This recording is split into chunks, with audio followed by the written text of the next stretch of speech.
Hey Spotify, it's Tinashe, and this is Playback. Twinkle, twinkle, no. My first ever favorite song was probably, I don't know, I'll go with Baby One More Time. That was my first album as well. Just classic. You know, you can't beat it. Can't beat that song. Great song. 10 out of 10.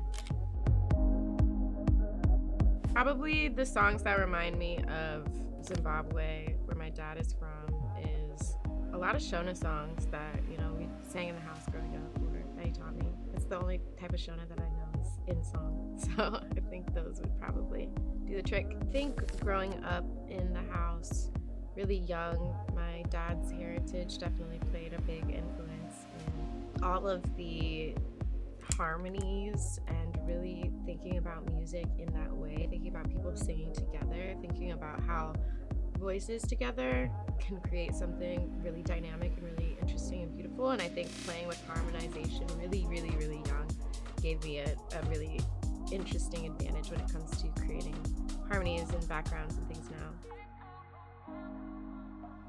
If I could swap positions with any musician for the day, it would definitely be Beyonce, and I would go on the Renaissance tour, and then that would just be so cool to be like that amazing, that awesome, and then just like perform for that many people, and that many people just be absolutely obsessed. Like, I'm not really like a crier, so like it's really hard for a song to actually bring me to tears. Like, you know, I'll feel really emotional, but like to actually cry listening to a song, very, very extremely rare. And like the last the last song that I did cry listening to was Without Me by Halsey, which is so random. And that one really caught me by surprise. That one really caught me off guard. That was once. That's it. One who was born in the 90s, growing up, Baby One More Time, Britney Spears was like peak. Like that was the first album that I ever bought. So going from that being like the very start of my own musical, you know, my being able to listen to my own music, I guess, to then collaborating with her was amazing. Definitely very surreal.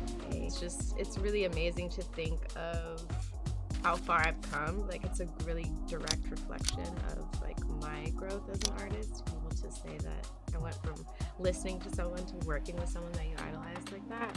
So that was definitely very fulfilling, very affirming.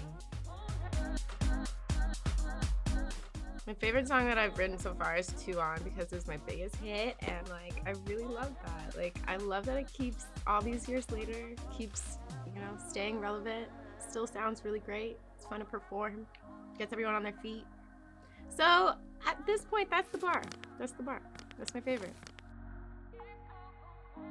I think a song that was ahead of its time and probably didn't get the recognition it deserves is Super Love. I think that song is a little underrated. Yeah, but I have a lot of underrated songs.